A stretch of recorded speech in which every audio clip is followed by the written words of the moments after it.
अगर इस चैनल पर नए हैं और अभी तक चैनल को सब्सक्राइब नहीं किया तो कर लें और बेल आइकन दबाना ना भूलें ताकि सनातन धर्म से जुड़ी हर वीडियो की नोटिफिकेशन आप तक सबसे पहले पहुंचे। अश्वत्थामा और घटोत्कच महाभारत में वर्णित प्रसिद्ध योद्धाओं में से एक हैं। ये दोनों ही उच्च कोटि के योद्धा और अस्त्र शस्त्र के ज्ञान में निपुण थे। इन दोनों का ही महाभारत युद्ध में एक महत्वपूर्ण योगदान था। आज हम जानेंगे महाभारत युद्ध के 14वें दिन जब इनके बीच युद्ध हुआ तो उसका क्या परिणाम रहा। जय श्री कृष्ण दोस्तों, स्वागत है आपका आपके अपने YouTube चैनल। इस घटना का वर्णन हमें महाभारत के द्रोण पर्व में मिलता है। महाभारत युद्ध के 14वें दिन जब सात्यकी ने भूरिश्रवा का वध किया तब उनके वध से द्रोण पुत्र अश्वत्थामा अत्यंत कुपित हो उठे। उसने युद्ध स्थल में सात्यकी को देख उन पर सहसा आक्रमण कर दिया। तदंतर अश्वत्थामा को सात्यकी की ओर बड़े वेग से आते देख भीमपुत्र घटोत्कच ने उन्हें बीच में ही रोक दिया। घटोत्कच जिस रथ पर बैठकर आए थे वह काले लोहे का बना हुआ था और दिखने में अत्यंत ही भयंकर था। उसके भीतरी भाग की लंबाई और चौड़ाई 12,000 हाथ थी। उसमें हाथी जैसे विशालकाय वाहन जुते हुए थे जो वास्तव में ना तो घोड़े थे और ना ही हाथी। उस रथ की ध्वजा का झंडा भी बहुत ऊंचा था।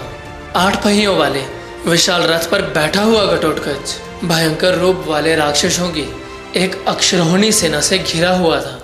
उस प्रलय काल में दंडधारी यमराज के समान विशाल धनुष उठाए घटोत्कच को देखकर समस्त राजा व्यथित हो उठे।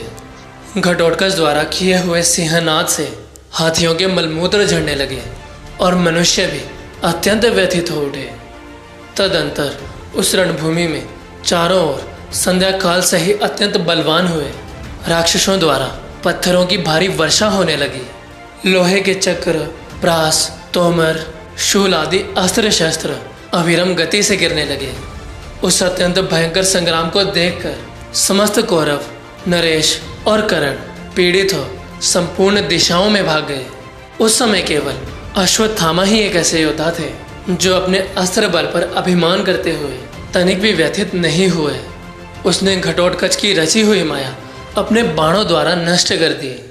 माया के नष्ट हो जाने पर उमर्ष में भरे हुए घटोत्कच ने बड़े भयंकर बाण छोड़े और वे सभी बाण अश्वत्थामा के शरीर में ऐसे घुस गए जैसे सांप बिल में प्रवेश करता है।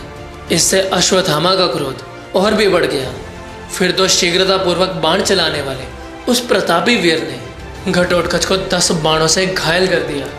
तब घटोत्कच ने कुपित होकर एक ऐसा चक्र हाथ में लिया जिसमें 1 लाख हरे थे।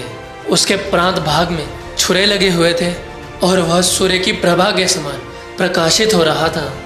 तदंतर घटोत्कच ने उसे अश्वत्थामा के वध की इच्छा से उस पर छोड़ दिया, परंतु अश्वत्थामा ने अपने बाणों द्वारा बड़े वेग से आते हुए उस चक्र को दूर फेंक दिया। तदंतर अपने चक्र को विफल हुआ देख घटोत्कच ने अपने बाणों की वर्षा से ही अश्वत्थामा को उसी प्रकार ढक दिया जैसे राहु सूर्य को आच्छादित कर देता है। तत्पश्चात अश्वत्थामा और घटोत्कच का युद्ध देख घटोत्कच पुत्र अंजन पर्वा उन दोनों के बीच बड़े वेग से आया और आते ही अश्वत्थामा को अपने बाणों से आच्छादित कर दिया। पर फिर भी रुद्र, विष्णु और इंद्र के समान पराक्रमी अश्वत्थामा के मन में तनिक भी घबराहट नहीं हुई। उसने एक बाण से अंजन पर्वा की ध्वजा काट डाली, फिर 2 बाणों से उसके 2 सारथियों को, 3 से त्रिवेणु को, 1 से धनुष को और 4 से चारों घोड़ों को मार डाला। तब क्रोधित घटोत्कच पुत्र ने तुरंत ही सोने के अंगद से आभूषित गदा घुमाकर अश्वत्थामा पर दे मारी, परंतु अश्वत्थामा के बाणों से आहत होने पर वह भी पृथ्वी पर गिर पड़ी।